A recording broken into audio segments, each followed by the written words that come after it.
Hello दोस्तों, नमस्कार। मैं अनामिका सिंह स्वागत करती हूँ एक बार फिर से आप सबका। ये ईवीएस का हमारा क्लास है। ईवीएस में अभी तक हम लोगों ने मैप तक का कोर्स कंप्लीट किया है।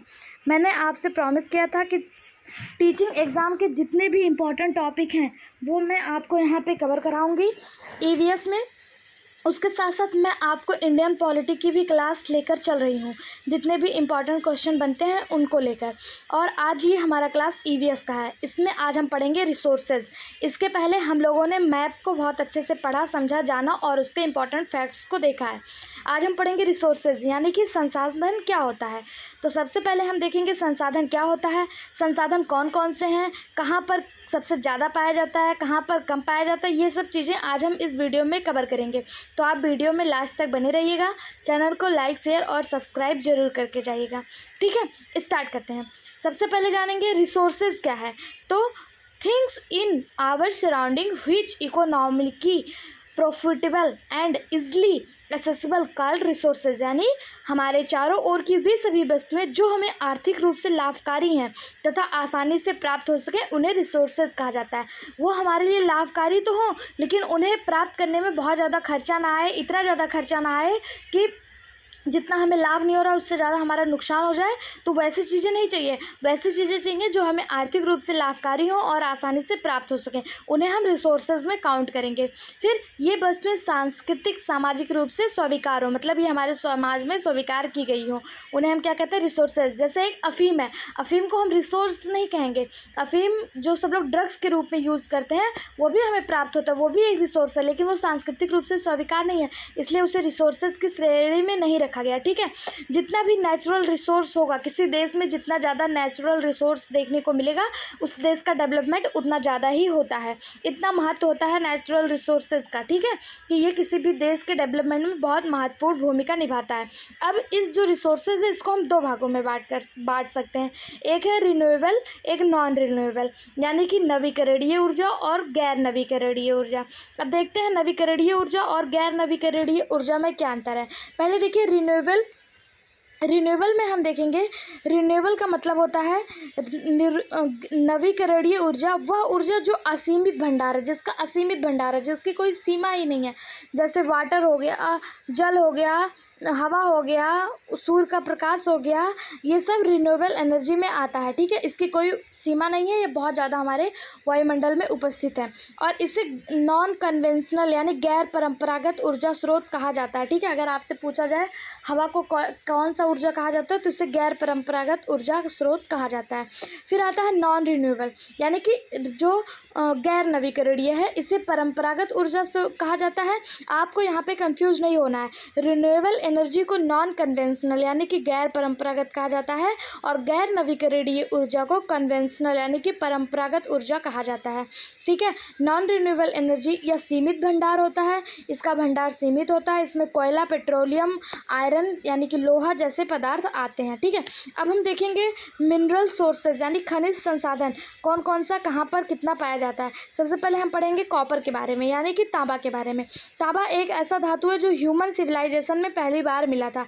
सिंधु घाटी सभ्यता में भी इसका जिक्र देखने को मिलता है, इसकी चर्चाएं मिलती हैं। तो इसे first metal of human civilization कहा जाता है, किसे, कॉपर को। ठीक है, और यह जो प्रोड्यूस होता है भारत में हमारे इंडिया में सबसे ज़्यादा मध्य प्रदेश और राजस्थान में प्रोड्यूस होता है इंडिया में। और अगर वर्ल्ड लेवल पर देखें तो यह चिली में सबसे ज़्यादा इसका प्रोडक्शन होता है। कहाँ पे, चिली में। चिली को विश्व की ताम्र राजधानी भी कहा जाता है। अगर आपसे पूछा जाए विश्व की ताम्र राजधानी कौन है तो चिली है, क्योंकि तांबे का सबसे ज़्यादा प्रोडक्शन चिली में देखने को मिलता है। वहीं पे अगर आपसे इंडिया में पूछा जाए तो इंडिया में मध्य प्रदेश और राजस्थान में। ठीक, फिर है सोना यानी कि गोल्ड। गोल्ड एक कीमती धातु है, इसका जो हमारे भारत में प्रोडक्शन है वो कर्नाटक में है और वर्ल्ड लेवल पे चीन में है। ठीक है, भारत में प्रोडक्शन सोने का कर्नाटक में सबसे ज़्यादा है और वर्ल्ड लेवल पे अगर सबसे ज़्यादा पूछा जाए तो चाइना में है। अगर आपसे वहीं पे पूछा जाए रिजर्व यानी कि सबसे ज़्यादा इकट्ठा करके रखा कहाँ पे गया है सोना, तो जोहान्सबर्ग में। जोहान्सबर्ग को ही गोल्डन सिटी के नाम से जाना जाता है। आपसे पूछेगा जोहान्सबर्ग का दूसरा नाम क्या है तो गोल्डन सिटी, या गोल्डन सिटी के नाम से किसे जाना जाता है तो जोहान्सबर्ग को गोल्डन सिटी के नाम से जाना जाता है। वहीं पे पूछेगा चीनी का सबसे ज़्यादा उत्पादक देश पूरे विश्व में तो चाइना। और भारत में सोना सबसे ज़्यादा कहाँ पे प्रोडक्शन होता है तो कर्नाटक में। ठीक, फिर बात करते हैं, एक मिनट, फिर बात करते हैं हीरा की। डायमंड, डायमंड सबसे कठोर अधातु है, ये धातु नहीं है, आपको ध्यान रखना है, हीरा धातु नहीं है, इसे अधातु कहते हैं। यह सबसे कठोर धातु है, या कार्बन का शुद्ध रूप है। हीरा क्या है? कार्बन का शुद्ध रूप से। कभी कभी पूछ लिया जाता है कि कार्बन का शुद्ध रूप क्या है, उसमें 4 ऑप्शन आपको सोना, हीरा, लौह अयस्क, अभ्रक ऐसे दे दिया जाएगा, तो उसमें पूछेगा कार्बन का शुद्ध रूप क्या है, तो कार्बन का शुद्ध रूप क्या है? हीरा। हीरा कार्बन का शुद्ध रूप है, और इसका जो प्रोडक्शन हमारे भारत में है वो सबसे ज़्यादा मध्य प्रदेश में, और वर्ल्ड में सबसे ज़्यादा रूस में देखने को मिलता है। कहाँ पे? रूस में। और अगर यही पूछा जाए कि रिज़र्व इसका सबसे ज़्यादा कहाँ पे है, तो इसका सबसे ज़्यादा रिज़र्व, एक मिनट, इसका सबसे ज़्यादा रिज़र्व किम्बर्ली में देखने को मिलेगा। किम्बर्ली, या अफ्रीका का एक शहर है किम्बर्ली, इसे डायमंड सिटी के नाम से जाना जाता है, क्योंकि यहाँ पे सबसे ज़्यादा हीरे का रिज़र्व है। ठीक है, फिर अब हम बात करते हैं आयरन ऑयर की, यानी कि लौह अयस्क की। लौह अयस्क या आग्नेय चट्टानों से मिलकर बना होता है, या आग्नेय चट्टानों का होता है। कौन सा? लौह अयस्क आग्नेय चट्टानों में पाया जाता है। इसमें, एक मिनट, इसमें 4 प्रकार की आग्नेय चट्टानें होती हैं। एक मैग्नेटाइट, हेमेटाइट, लिमोटाइट और सेडरनटाइट। इसमें 4 प्रकार की आग्नेय चट्टानें होती हैं, मैग्नेटाइट, हेमेटाइट, लिमोनाइट और सेडराइट। और इसमें जो होता है चारों प्रकार में, सबसे प्योरेस्ट फॉर्म जो लौह अयस्क का होता है वह मैग्नेटाइट का होता है। मैग्नेटाइट का सबसे प्योरेस्ट फॉर्म होता है। वहीं पे अगर पुअरेस्ट पूछा जाए, यानी कि सबसे बेकार जो होता है, वो सेडराइट का होता है। ठीक है, और अगर यहीं पे लौह अयस्क का उत्पादन पूछा जाए तो इंडिया में सबसे ज़्यादा उड़ीसा में होता है, और पूरे विश्व में सबसे ज़्यादा चाइना में होता है। ठीक, अब हम बात करेंगे अभ्रक यानी माइका की। माइका जो होता है यह औषधि चट्टानों से मिलकर बना होता है। माइका की बहुत पतली चादर भी बनाई जा सकती है। ठीक है, यह एक कुचालक का कार्य करता है, यानी कि इंसुलेटर का कार्य करता है। इंसुलेटर मतलब इसमें करंट नहीं उतरेगा, बिजली के किसी भी उपकरण को बनाने में इसका यूज किया जाता है माइका की। इसे एक पतली चादर के रूप में भी परिवर्तित कर सकते हैं। और इसका अगर प्रोडक्शन पूछा जाए भारत में तो सबसे ज़्यादा आंध्र प्रदेश में, और चाइना में, और विश्व में पूछा जाए तो चाइना में सबसे ज़्यादा इसका प्रोडक्शन होता है। ठीक है, अब बात करते हैं कोयले की। कोयला जो होता है ये फॉसिल्स ऑर्गेनिक मेटल से मिलकर बना होता है। फॉसिल्स प्लस ऑर्गेनिक मेटल से मिलकर इसका निर्माण होता है। किसकी? कोयले की। कोयला किससे किससे मिलकर बना होता है? फॉसिल्स और ऑर्गेनिक मैटर से मिलकर बना होता है। ठीक है, और इसके एज, जो इसका एज का निर्धारण, अगर इसकी एज ज़्यादा होगी तो इसमें कार्बन ज़्यादा होंगे और इसमें एनर्जी भी ज़्यादा होगी। ठीक है, जैसे जैसे इसका एज होता है वैसे वैसे इसमें कार्बन और एनर्जी ज़्यादा पाई जाती है। ठीक है, अब देखिए इसमें कोयले में भी 4 प्रकार के कोयला होता है। एक होता है एंथ्रेसाइट, ब्यूमिनस और लिग्नाइट और पीट। यह 4 प्रकार के कोयला पाया जाता है। इसमें से आपसे जो सबसे ज़्यादा पूछा जाने वाला क्वेश्चन है कि कोयले का प्योरेस्ट फॉर्म कौन सा है, तो एंथ्रेसाइट जो है ये कोयले का प्योरेस्ट फॉर्म है। ये 95% कोयला इसमें शुद्ध रूप से पाया जाता है। तथा दूसरा जो आपसे सबसे ज़्यादा पूछा जाने वाला क्वेश्चन वो ये पूछ लेता है इंडिया में सबसे ज़्यादा कोयला कौन सा पाया जाता है, तो इंडिया में सबसे ज़्यादा कोयला पाया जाता है ब्यूटीमिनस। ब्यूटीमिनस नामक जो कोयला है ये इंडिया में 85% ये जो इसकी प्योरेस्टता होती है, इसकी शुद्धता होती है वो 85% होती है, और यही कोयला इंडिया में सबसे ज़्यादा पाया जाता है। उसके बाद लिग्नाइट 75% प्योर होता है, और पीट जो होता है ये 65% प्योर होता है। ठीक, अगर वहीं प्रोडक्शन की बात करें तो भारत में छत्तीसगढ़ और झारखंड में, और विश्व में चाइना में इसका प्रोडक्शन सबसे ज़्यादा होता है। भारत में छत्तीसगढ़ और झारखंड, और विश्व में चाइना में। अब हम बात करते हैं पेट्रोलियम की। पेट्रोलियम, देखिए पेट्रोलियम भी 2 चीज़ों से मिलकर बना होता है, एक नेचुरल ऑयल और दूसरा गैस। गैस को हम मार्स गैस भी कहते हैं, या फिर इसे मीथेन गैस भी कहा जाता है। 2 चीज़ों का मिश्रण होता है पेट्रोलियम, जिसमें से 70% जो होता है इसमें नेचुरल ऑयल होता है, और 30% इसमें गैस होता है, यानी कि मार्स गैस यानी मीथेन गैस होता है। ठीक है, इसका प्रोडक्शन सबसे ज़्यादा असम, गुजरात और आंध्र प्रदेश में होता है। असम में कहाँ पर होता है? डिगबोई और नाहरकटिया 2 जगह पर होता है पेट्रोलियम का उत्पादन। गुजरात में अलंकेश्वर में, मुंबई में मुंबई हाई में, और आंध्रा में D6 ब्लॉक में। ठीक है, ये बहुत ज़्यादा पूछा जाने वाला क्वेश्चन है कि भारत में पेट्रोलियम का उत्पादन गुजरात में कहाँ पर होता है, तो गुजरात के अलंकेश्वर में होता है। ठीक है, अलंकेश्वर में। मुंबई में मुंबई हाई रिजर्व में होता है, आंध्रा में D6 ब्लॉक्स में होता है, और असम में डिगबोई और नाहरकटिया में होता है। यहाँ पे पेट्रोलियम की रिफाइनरी है, यहीं पे इसको रिफाइन किया जाता है। ठीक है, अगर वहीं आपसे पूछा जाए पेट्रोलियम का सबसे ज़्यादा उत्पादक देश कौन सा है, तो सऊदी अरेबिया पेट्रोलियम का सबसे बड़ा उत्पादक देश है। अगर आपसे पूछ लिया जाए सबसे ज़्यादा रिजर्व कहाँ पे है, तो वेनेजुएला में सबसे ज़्यादा पेट्रोलियम का रिजर्व है। ठीक है, अब हम बात करेंगे, इतना आपको समझ में आ गया, ये रिसोर्सेज आपको मिनरल रिसोर्सेज समझ में आ गए।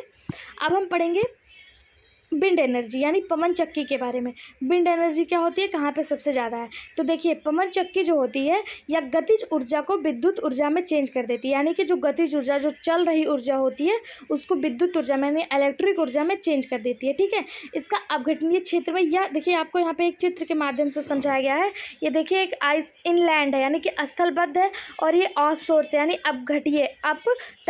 अपतटीय यानी कि यहाँ पे पानी पाया गया है, यहाँ पे पवन चक्की लगाई है और यहाँ पे पवन चक्की लगाई। जो अपतटीय क्षेत्र है यहाँ पे बहुत ज़्यादा विंड एनर्जी का निर्माण होता है, क्योंकि यहाँ पानी का भी इसको प्रेशर पड़ रहा है और ऊपर से हवा का भी प्रेशर पड़ रहा है, तो यहाँ पे एनर्जी का बहुत ज़्यादा निर्माण होता है। ठीक है, तो वही यहाँ पे बताया गया है कि अपतटीय क्षेत्र में एनर्जी जो होता है वो ज़्यादा प्रोड्यूस होता है। अगर वहीं पे पूछा जाए कि भारत में इसका प्रोडक्शन सबसे ज़्यादा कहाँ पे होता है, तो तमिलनाडु, गुजरात और महाराष्ट्र में भारत में सबसे ज़्यादा देखने को मिलता है। तमिलनाडु, गुजरात और महाराष्ट्र में। विश्व में भारत कौन से रैंक पे है विंड एनर्जी में, तो पूरे विश्व में भारत विंड एनर्जी में चौथे नंबर पर है। ठीक है, पूरे विश्व में किस नंबर पे, 4th रैंक पे है। इतना समझ में आ गया। अब देखिए, अब हम पढ़ेंगे सोलर एनर्जी। सोलर एनर्जी क्या है, सोलर एनर्जी यानी सौर ऊर्जा या नवीकरणीय स्रोत के अंतर्गत आता है। इसे हरित ऊर्जा भी कहा जाता है, सोलर एनर्जी को हरित ऊर्जा भी कहा जाता है। हरित ऊर्जा किसे कहा जाता है, सोलर एनर्जी को हरित ऊर्जा भी कहा जाता है।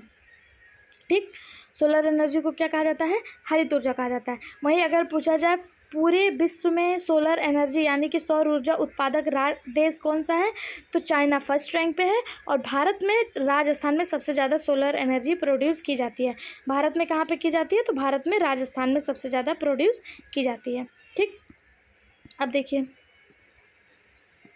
अब हम बात करेंगे वाटर रिसोर्सेज की यानी जल संसाधन। वाटर रिसोर्सेज क्या होता है, तो देखिए water utilize by living in different works so it is a resources, यानी कि ह्यूमन के द्वारा जो वाटर डिफरेंट कार्यों में यूज किया जा रहा है अपने द्वारा, उसे ही क्या कहते हैं, वाटर रिसोर्सेज कहते हैं। ठीक है, जल संसाधन कहा जाता है।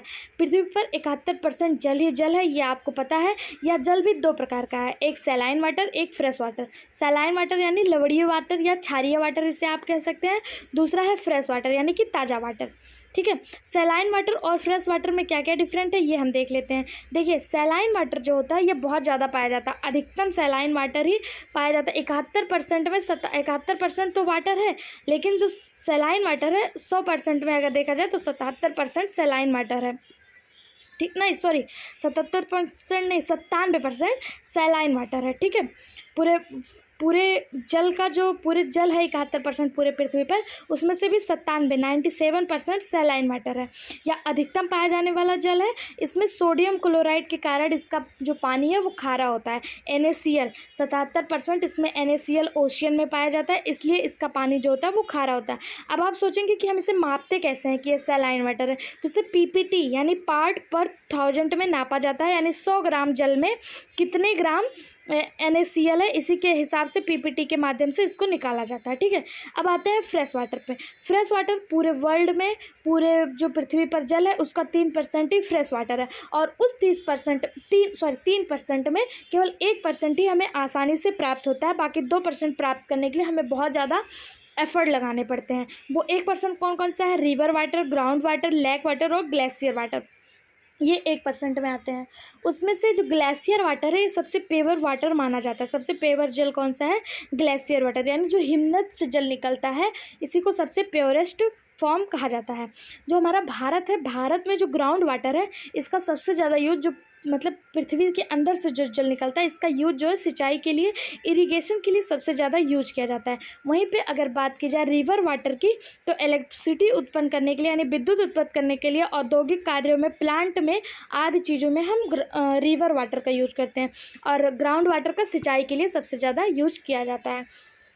इतना आपको समझ में आ गया। ये वाटर रिसोर्सेज और solar energy, wind energy, water energy और मिनरल्स रिसोर्सेज, इन सब के बारे में हम बात कर चुके हैं। अब हम कुछ इंपॉर्टेंट नोट्स बनाकर टॉपिक डालेंगे, जैसे कि जहाँ पे सैलिनिटी ज़्यादा होगी, जहाँ पे लवणता ज़्यादा होगी, वहाँ पे घनत्व भी बहुत ज़्यादा देखने को मिलेगा, जिसका एग्जाम्पल डेड सी यानी मृत सागर जो है, यहाँ पे जो लवणता है वो 238% है। तो यहाँ पे घनत्व इतना ज़्यादा है कि अगर पानी में आप आराम से बैठ जाते हैं, लेट जाते हैं, तो कभी भी आप डूबेंगे नहीं, इसमें कोई भी चीज़ डूबेगी नहीं, इसकी घनत्व इतना ज़्यादा है। ठीक है, इसमें लवणता अधिक होने के कारण इसका घनत्व बहुत बढ़ गया है, इसलिए इसमें कोई चीज़ डूबती नहीं है।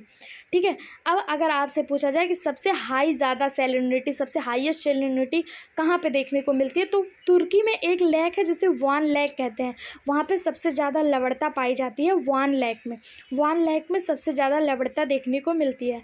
दूसरे नंबर पे डेड सी जो जॉर्डन में है, और तीसरे नंबर पे ग्रेट साल्ट लेक जो यूएसए में है, वहाँ पे देखने को मिलती है। फर्स्ट नंबर पे वान लेक तुर्की, डेड सी जॉर्डन और ग्रेट साल्ट लेक यूएसए, यहाँ पे सबसे ज़्यादा अधिक मात्रा में लवणता देखने को मिलती है। अगर वहीं पे आपसे इंडिया के परिप्रेक्ष्य में बात की जाए कि सबसे ज़्यादा लवणता कहाँ पे है, तो राजस्थान में एक लेक है जिसे सांबर लेक के नाम से जाना जाता है, वहाँ पर सबसे ज़्यादा लवणता देखने को मिलती है। अगर पूछा जाए बे ऑफ बंगाल और अरेबियन सी में सबसे ज़्यादा लवणता कहाँ है, तो अरेबियन सी में सबसे ज़्यादा क्षारीय है, सबसे ज़्यादा लवणीय है। ठीक है, कुछ और प्रमुख चीज़ें नोट्स बनाकर आप लिख सकते हैं, जैसे भारत जो है वो जल प्रदूषण की समस्या से जूझ रहा है। ग्राउंड वाटर का 80% हम इरिगेशन में, 12% इंडस्ट्री में और 8% ड्रिंकिंग के लिए यूज करते हैं। वो 8% ड्रिंकिंग में कैसे, नल के माध्यम से, हैंडपम्प के माध्यम से, आप देखते होंगे हैंडपम्प गाँव में लगा होता है, उसके माध्यम से वो 8% हम ग्राउंड वाटर को ड्रिंकिंग में यूज करते हैं, 12% इंडस्ट्री में और ज़्यादा से ज़्यादा भाग इसका इरिगेशन यानी सिंचाई में यूज किया जाता है। भारत में नदी जल विवाद एक गंभीर समस्या है, जैसे कि कुछ इंपॉर्टेंट नदियां और किस राज्य में विवाद, जैसे यहाँ पे दिया पेरियार नदी, ये तमिलनाडु और केरला के बीच विवाद है। कावेरी नदी, ये तमिलनाडु और कर्नाटका के बीच विवाद है। तीस्ता नदी या इंडिया और बांग्लादेश के बीच विवाद है। कृष्णा नदी या आंध्र प्रदेश और तेलंगाना के बीच। ब्रह्मपुत्र इंडिया और चाइना के बीच। सिंधु इंडिया और पाकिस्तान के बीच नदी विवाद है।